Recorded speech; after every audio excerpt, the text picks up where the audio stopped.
Eto na mga boss, kakapasok lang na balita. Grabe si Tulpo, ginulat si BP Sara, pinaaresto na sa Senado. Inutusan ng NBI ng mga judge, kulungang hatol sa impeachment court. Base sa impormasyong nakalap natin sa social media, mismong si Senator Judge Rapi Tulpo nang nagsalita kung bakit hindi pa inaresto ni NBI Director Melvin Matibag si Vice President Sara Duterte matapos malamang inaresto na pala nila ang ibang nagbanta sa buhay ng Pangulo. Pero bakit daw si BP Sara hindi pa rin inaaresto? Dapat din daw siyang ikulong. Pare-pareho daw dapat ang hatol nila. Kaya ito, sabay-sabay nating panoorin kung paano si Senator Judge Rapi Tulpo, grabe ginulat si Vice President Sara Duterte. Pinaaresto na sa Senado. Inutusan na si NBI Director Melvin Matibag ng mga judge. Kulong ang hatol sa impeachment court. Tara, panoorin natin to. Mr. Witness, are you familiar with the case of Ronel Mas? Opo. Napanood ko po yan. At that time, hindi pa kayong NBI director or not connected to NBI whatsoever. So, tell us briefly dito sa kaso ni Ronel Mas. Sa pagkaalala ko po rito, itong si Ronel Mas ay isang guro na kung saan siya ay nagsabi na kung sino ang papatay sa dating Pangulong Rodrigo Roa Duterte ay papabiyaan niya ng 50 million. At sa pagkakaalala ko po, ang National Bureau of Investigation rin po ang tumugis at tumuli sa kanya, particularly po ang aming pong opisina sa Region 1. At siya po ay kinasuhan po ng pagbabanta at itinuring po na ang threat niya ay isang malaking threat po. Hindi lamang sa dating Pangulo kundi po sa ating pong national security. In other words, pinalin siya ng case ng inciting to sedition. And he was arrested warrantless. It was a warrantless arrest, right? Tama po. Okay, so isang guro nagbanta sa dating Pangulo, agad-agad inaresto ng walang warrant.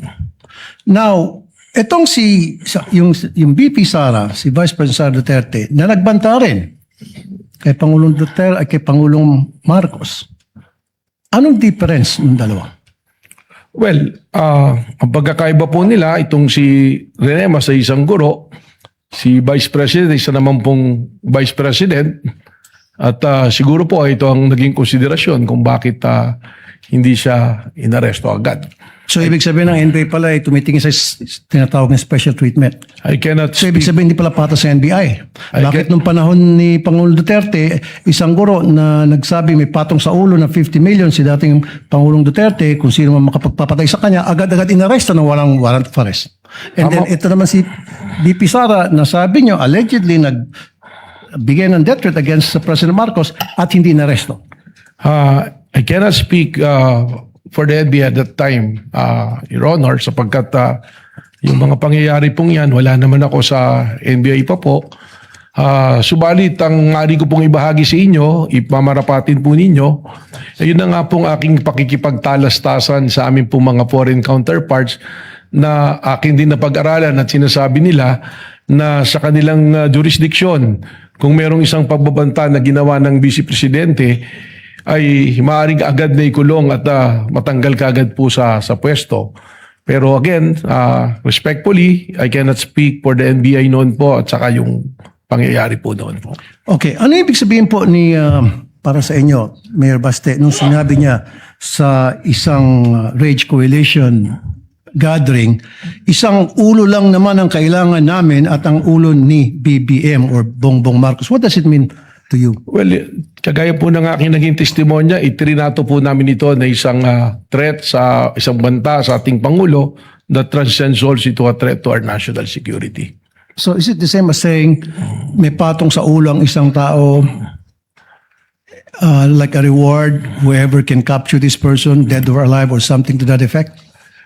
It could be that way or it can be in many ways, pero ang sa amin po, ang namin naging interpretasyon nga dyan, isinama po namin ito sa maraming banta sa seguridad ng ating Pangulo at sa seguridad po ng ating So again, bansa. kung tinuturing yung threat, itong salita na binitiwan ni Baste or Mayor Baste Duterte against President Bongbong Marcos, anong difference niyan dun sa binigay naman na threat ni yung teacher na si Ronel Mas kay dating Pangulong Duterte? Yung pong naging banta ni Mayor Basti Duterte ay ipinasok po natin sa mas maaba pang pagsusuri, kaya po isinama natin ito po doon sa ating continuing threat assessment po. So why was he not arrested? Tulad na nangyari sa teacher na si Ronel Mas. Ang warrantless arrest po kasi, kagaya na nangyari kay Ronel Mas dahil naging warrantless of arrest, siya po ay na-dismiss ang kaso. So yan din po yung iniingatan namin na kung kami ay gagawa ng warrantless arrest, eh maaari pong madismiss ang kaso. Ngayon po, kasama po yan sa case build-up namin na maaaring magdulot po ng pagpapile po ng nararapat po na kaso. Thank you, Mr. Witness. Senator Judge Raffy Tulfo thereafter. Senator Judge Pangilinan. Senator Judge Raffy Tulfo, you have, I believe, one question, right? Actually, 2 questions, Your Honor. You may proceed, sir. You have 2 minutes, actually. Naku, na-stress na ako kanina. 5 minuto ako. Minamadali. But anyway, going back to Ronel Mas, what was the justification of the NBI back then when Mr. Ronel Mas was arrested without warrant? Well, they consider po that the threat is live and alam nyo nga po, yung sinasabi na lahat po ng threat ay hindi po, ito po yung sinuseryoso. So may nag-order sa na-arrestuin si Ronel I Mas? don't have that recollection. Hindi ko po alam, but the arrest was made by the regional office po of Region 1 po. So would you admit now na illegal yung ginawa ng NBI noon na pag-aresto kay Ronel Mas na walang warrant? Well, si Ronel Mas po was released precisely the reason why meron pong lapses po dun May po sa lapses. procedure. Okay. Would you also consider na the fact na merong ginawang pagbabanta si Baste Duterte na similar dito kay Ronel Mas, na dapat umaksyon din yung NBI tulad ng pag-aksyon nila sa isang guro? Kaya katunayan yan nga po yung aking binabanggit na tuloy-tuloy po yung investigation sapagkat alam nyo po yung warrantless arrest, lesson nga po dyan kay Ronel Mas yan na dapat po kasi immediate po yung pong pag-aresto. Pag yan po ay lumipas na, hindi na po tayo pwedeng mag-aresto under the law sapagkat papasok po ito sa illegal arrest po. Last na lamang. So, make a comparison ngayon.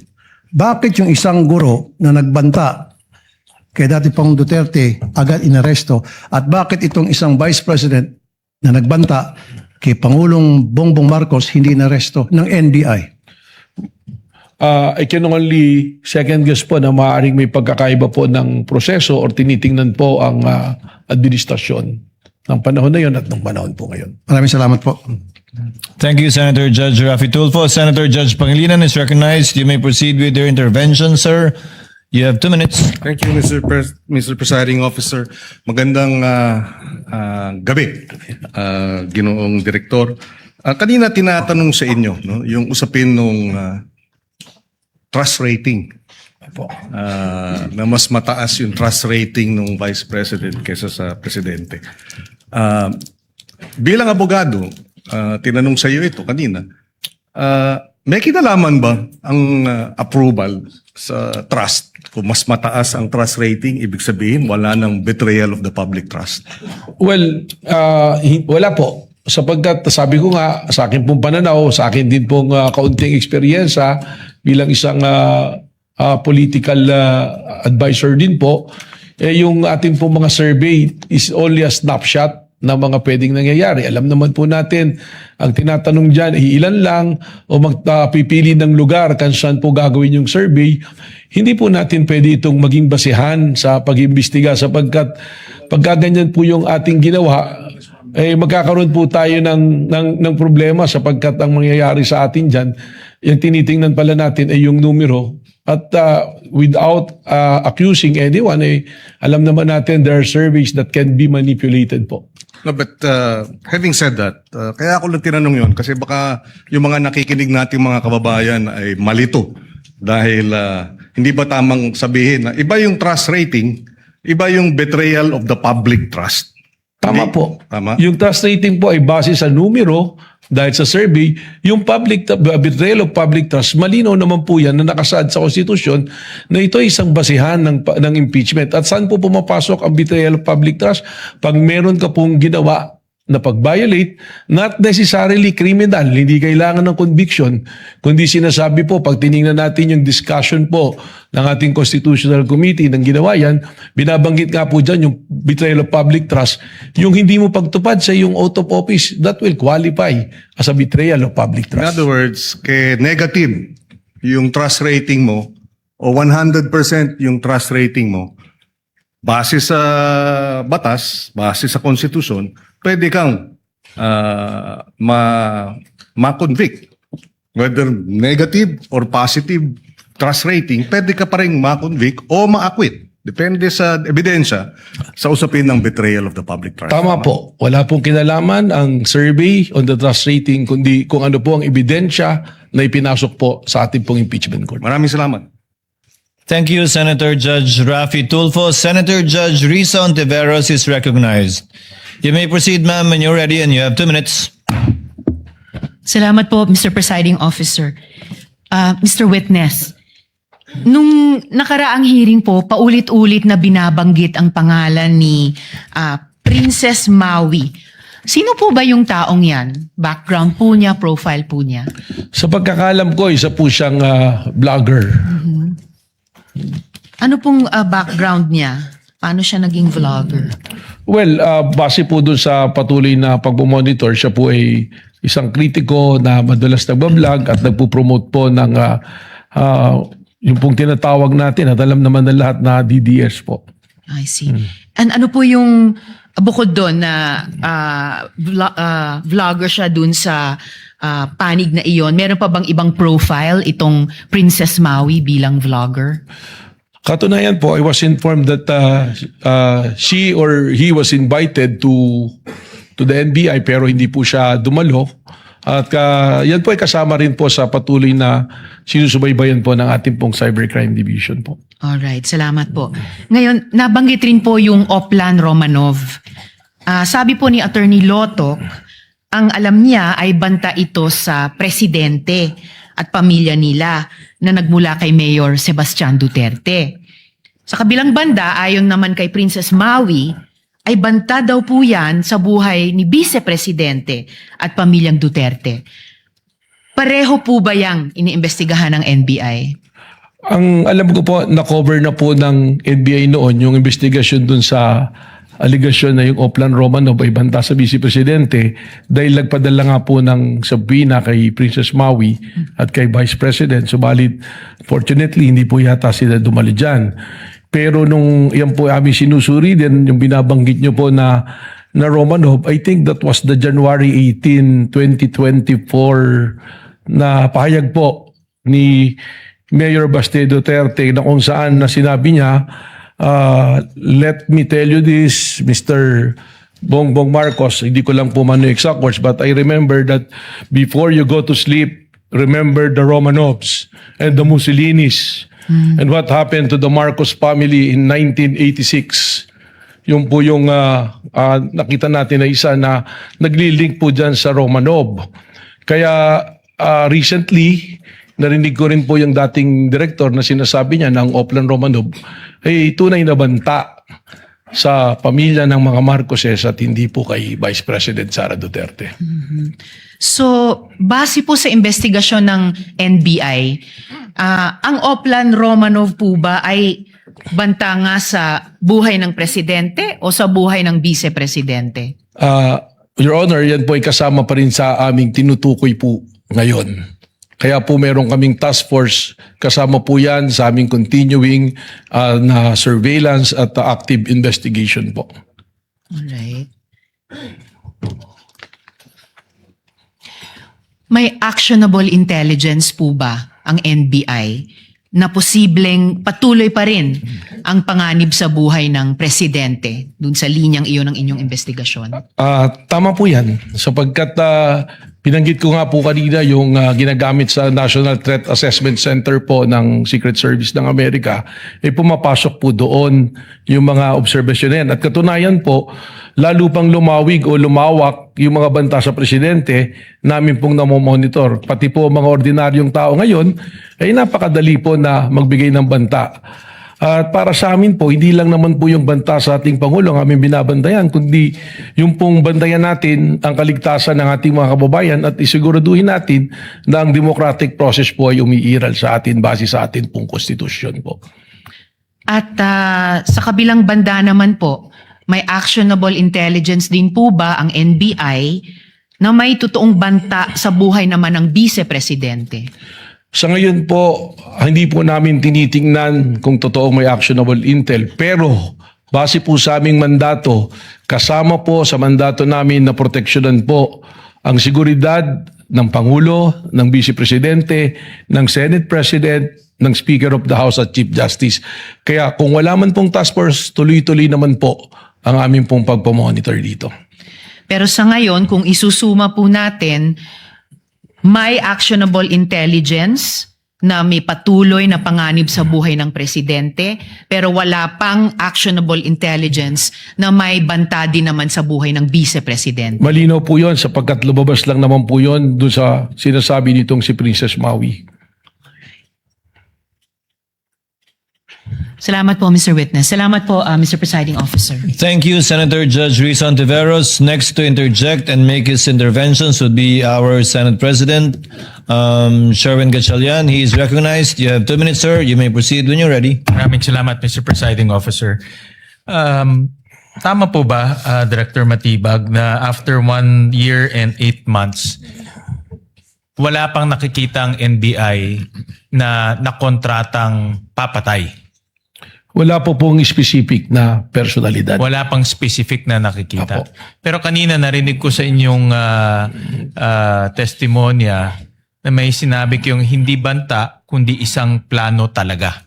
So may plano. Yun po ang base sa mismong pahayag ng ating pong Vice Presidente na siya ay may kinausap at yung kinausap niya ay pumayag para patayin po ang mga taong nabanggit. Para sa akin po, this is actually a public confession na dahil sa sinabi niyang ito, nalagay po sa alanganin hindi lamang po ang seguridad ng presidente kundi po ang ating pambansang seguridad. Sino ang kaplano niya? Kung magpaplano, obviously may kasama siya sa pagpaplano. Sino na ang natukoy ng NBI na kasama sa pagpaplano?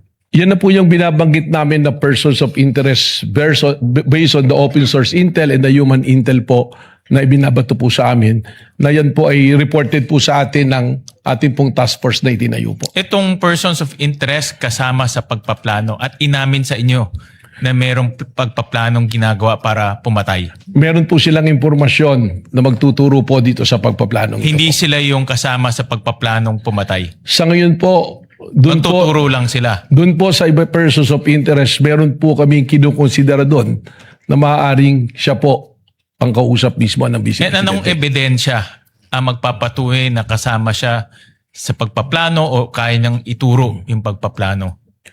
Yan po ang ating kukunin na impormasyon pa sa ating pong mga persons of interest na ating pong sinusurveillance. Katunayan po as we speak, tuloy-tuloy po yung ating pakikipag-usap. Pati po doon sa mga malalapit sa taong aking pong binabanggit. Okay, na so persons of tuloy-tuloy pa interest. ngayon ang inyong investigation. Tama po. Ngayon, nakita ko na bumuo kayo ng task force. No? At task force, temporary in nature lang yan, di ba? Kailan matatapos ang inyong investigasyon? Dahil nga nasabi ko, 1 year and 8 months na ito, ngayon may bagong task force. So kailan matatapos itong investigation? Ito po ay matatapos finally pag atin pong na-locate specifically ang taong kausap ng Vice Presidente.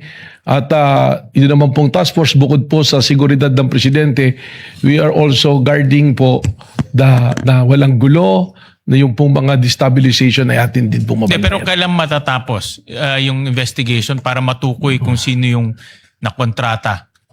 Only in the time po na atin pong matukoy na finally yung ating pong... Kailan nga yun? Do you have a time I ca- frame? I cannot- Base doon sa pag-uusap nyo dito sa persons of interest nyo. Kailan? Kasi like I said, no, November of 2024 to, may bagong task force ngayon. But in your opinion, no, gusto ko kasi malaman, malapit na ba o malayo pa? I cannot give the exact time, but the task force was established on April 16 and it's doing a great progress po.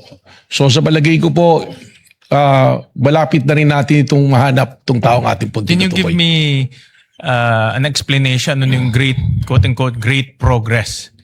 Marami pong report na pumasok po sa atin at may mga pangalan po talaga na na-identify natin pong pinupuntahan po. And can you give me a time frame kung within 3 months, 6 months, matutukoy na itong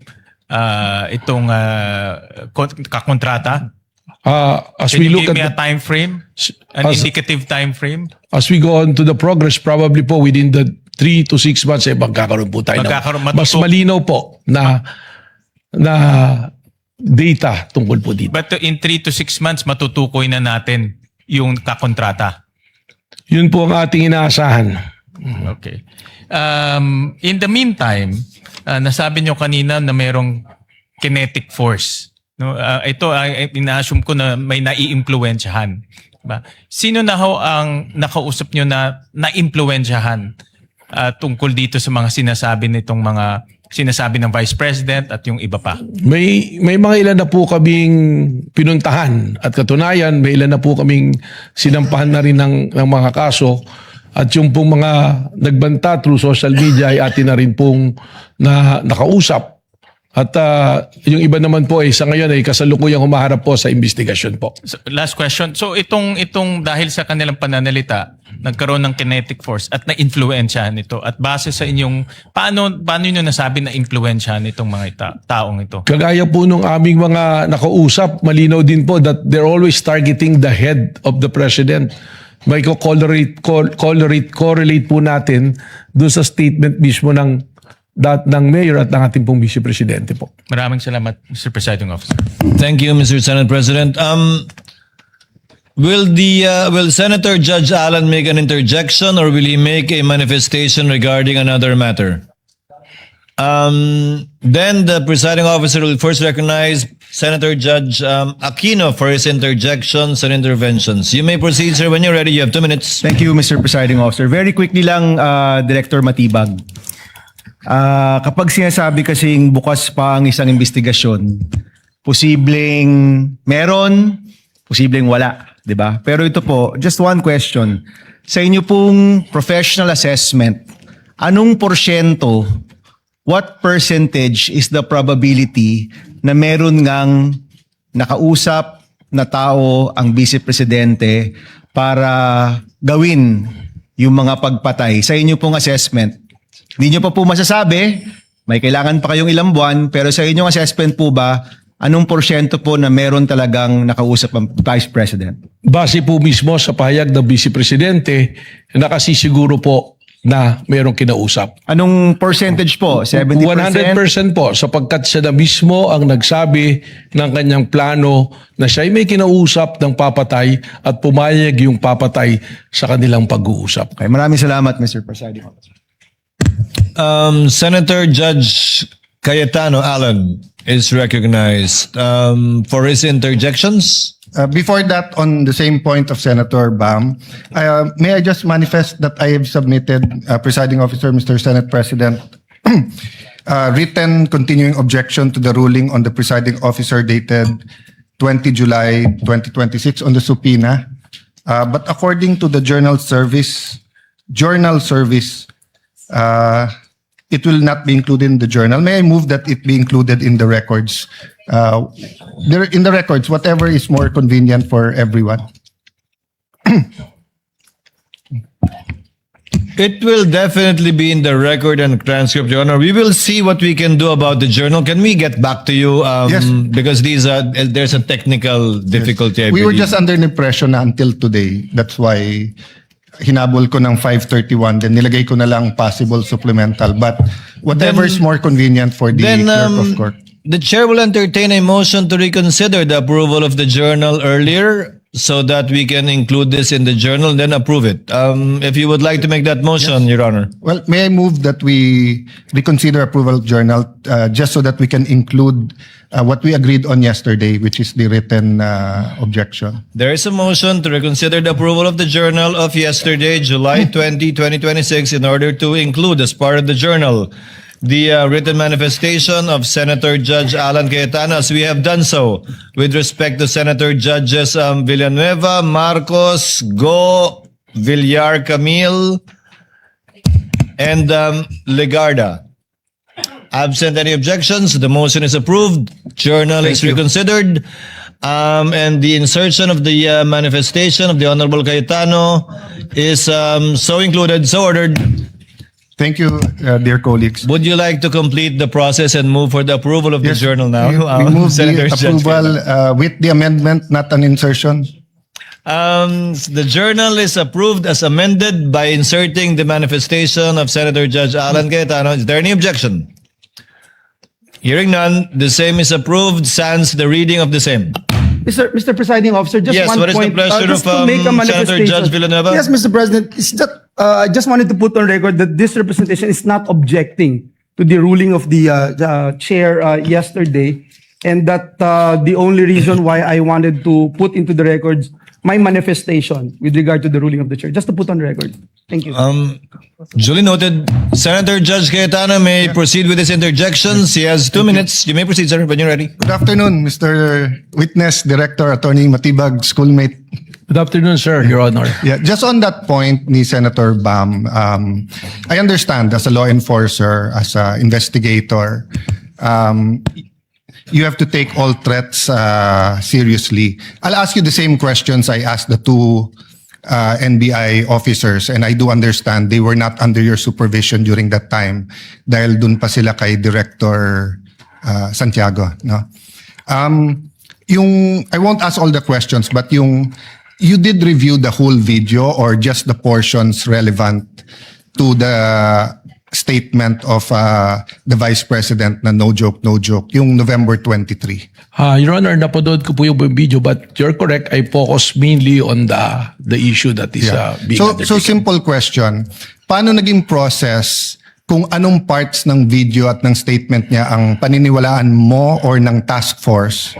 So it's not personal. I mean, if you were in the task force or as you said, you created the task force now at duty nyo yung safety ng high government officials. Anong process nyo kung anong parts ng video ang paniniwalaan nyo at hindi? Ng statements niya, what I meant.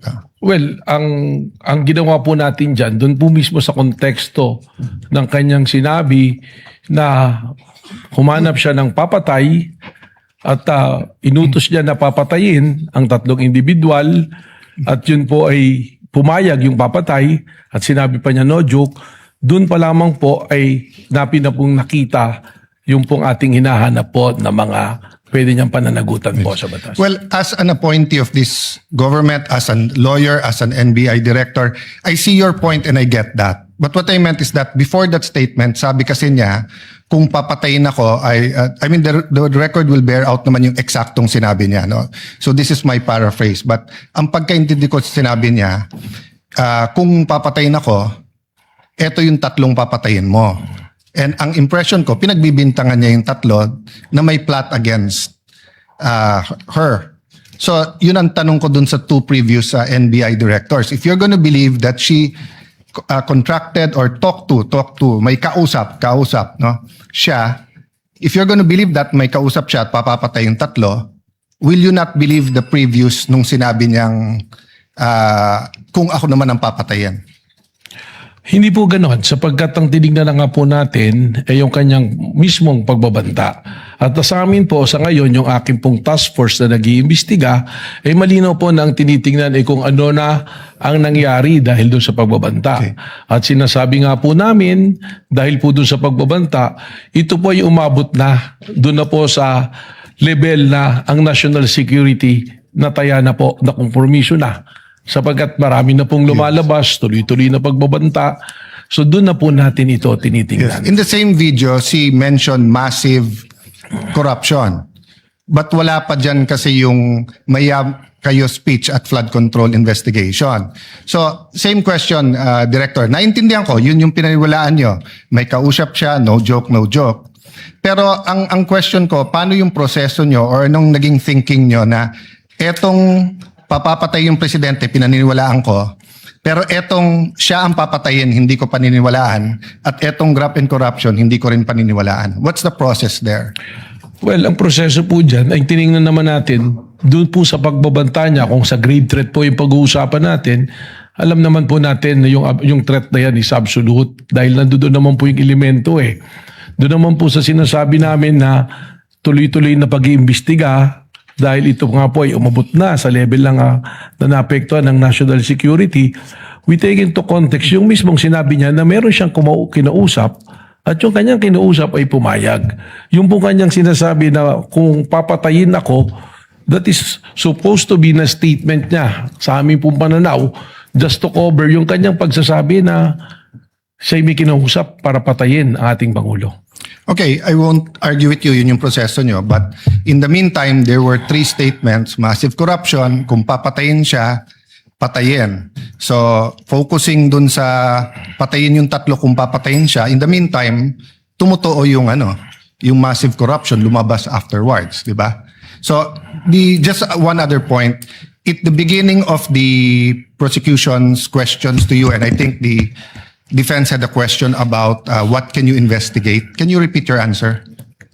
As the NBI director and the NBI can investigate, did you say all crimes o yung mga crimes? Lahat po ng mga pumapasok sa amin na mga krimen ay amin pong pwedeng imbestigahan, mutuo proprio.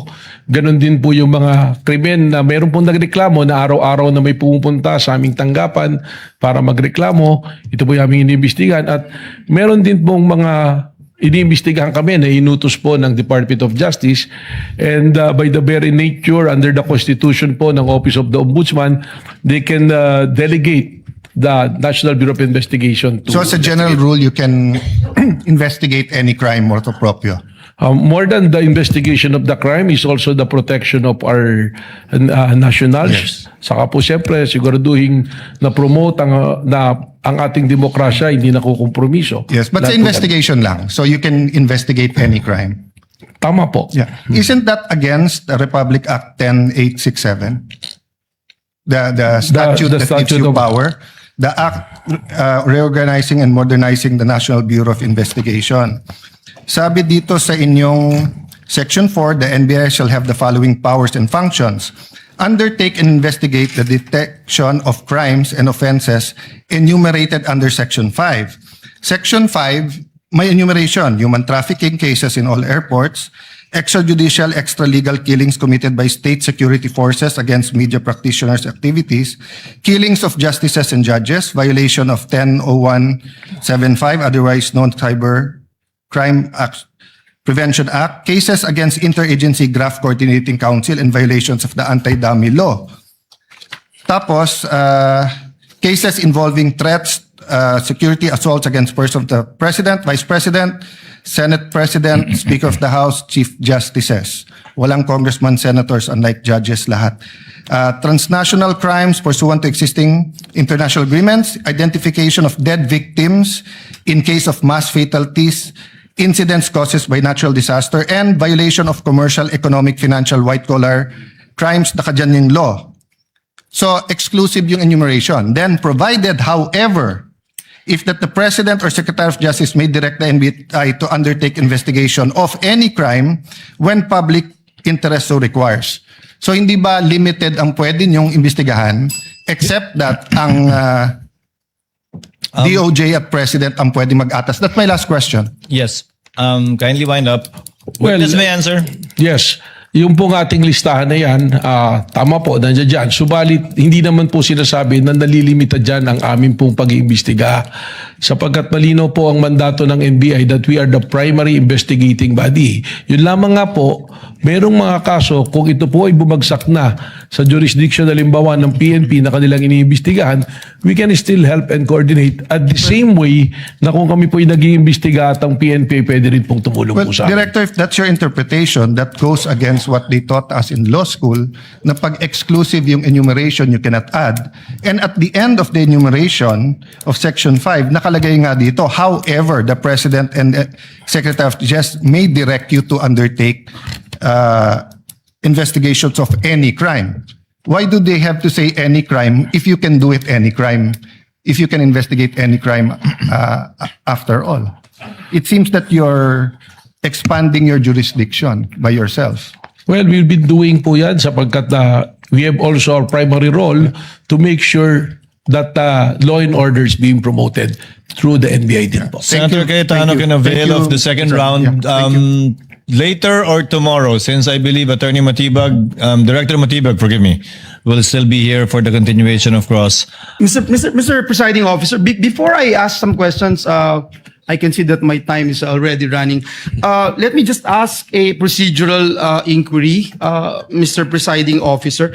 And respectfully, this representation seek the guidance of the court on a procedural matter. Because earlier today, I heard our witness who made mention several times that the investigation is still ongoing. It's a continuing investigation. May we know, Mr. Presiding Officer, in this particular aspect of the NBI's investigation that remains ongoing, just for the guidance of this representation, and I'm sure for the guidance of both parties, kung matatapos na po yung investigasyon o yung presentation of evidence dito po sa Article 4 at magkakaroon po ng significant development na maaari pong material sa atin pong proceedings, ano po ang tamang proseso para maipabatid at kung kinakailangan maiharap po ito sa impeachment court, considering na isasara na po itong presentation of evidence sa Article 4. Senator Judge Villanueva, as a rule, the court is a passive body. Hindi panghihimasukan ng husgado kung ano man ang pwede, balak o gustong gawin ng magkabilang partido, prosecution man o sa hanay ng respondent, kung mangyari man yun. And the court will not speculate with respect to that hypothetical situation should it arise, lest we be accused of prejudging or deciding certain matters for the parties that they should be the one deciding should that happen. Thank you very much, Mr. President, Mr. Presiding Officer. And in fact, I would suggest na kung maaari ay i-consider, because we feel that the suppletory application of the revised rules of court under Rule 6, most directly po doon sa Section 24, Rule 119 of the Rules of Criminal Procedure, provides, and I quote, "At any time before finality of the judgment of conviction, the judge may motu proprio or upon motion with hearing in either case reopen the proceedings to avoid a miscarriage of justice." Close quote. So just to put on record, Mr. Presiding Officer, na ito po yung magiging proper procedure. Marami pong salamat. That is an option that the court may take, as the rule itself suggests. But at this juncture, the presiding officer would rather leave it to the parties, given that this is an adversarial proceeding, and the parties should know what they should do for the interest of their respective clients. Thank You may you. proceed, sir, with your questions. You have 2 minutes. Thank you, Mr. Presiding Officer. Thank you, Mr. President. Just one question to our witness, Director Matibag, for the benefit of the court and this representation. Maaari po ba ninyong ipaliwanag kung paano ini-evaluate po ng National Bureau of Investigation ang isang aligasyon na ang isang tao ay nag-utos o kumontrata ng iba upang magsagawa ng isang krimen? Bilang bahagi po ng inyong investigasyon, tinukoy po ba ninyo kung ang ganito pong aligasyon ay maaaring pumasok sa mga umiiral na probisyon ng ating revised penal code o iba pang special penal laws? Director Matibag, I'd like to ask this question because I believe, I don't know if you would agree with me, that the Bureau's role is to determine whether the facts may actually give or the facts may give rise to a criminal liability under our penal laws. Now, the constitutional function of this court, however, is different. We are not sitting as a criminal court to determine guilt beyond reasonable doubt. Rather, we are called upon to determine whether the respondents' alleged acts constitute impeachable offenses including betrayal of public trust. So magkaiba po yung binabanggit natin na criminal liability at constitutional accountability. Hindi po lahat ng maaaring maging batayan ng impeachment ay kailangan tumutumbas sa isang krimen, sapagkat ang impeachment ay hindi naman po usapin lamang ng paglabag sa batas, kung hindi paglabag sa tiwalang ipinagkakaloob ng taong bayan. Ano pong masasabi niyo dito, Mr. Witness? Your Honor, tama po yun. Doon po sa uling sinabi ninyo na hindi naman nangangahulugan kung may krimen na nangyari, ito ay impeachable offense. Pero ilagay po natin sa pangyayaring to, kaya naman po, yung pong investigasyon doon sa grave threat at doon po sa inciting to sedition, malinaw po ito na napapaloob sa revised penal code. E yun naman po pag-iimbestiga at paghahanap doon sa taong kinausap para pumatay, hindi po ito napapaloob sa revised penal code dahil yung pong pagpaplano ng pagpatay, hindi naman po pinaparusahan yan kung hindi nga nagawa. Subalit doon na po papasok yung sinasabi nga natin na meron pong sinasabi na sa impeachment, tinitingnan po at para sa akin nga, yung betrayal of public trust, dito po papasok. Bakit po? Dahil meron po siyang sinumpaang tungkulin. Doon po mismo sa kanyang oath of office bilang Vice President. Sinabi niya that protect and defend the Constitution, execute the laws, do justice to everyone, and consecrate herself to protect the nation. Pero doon po sa sinabing execute the laws, dito po natin nakikita, hindi po execute the laws yung pag-usap ng papatay. That is to execute the president.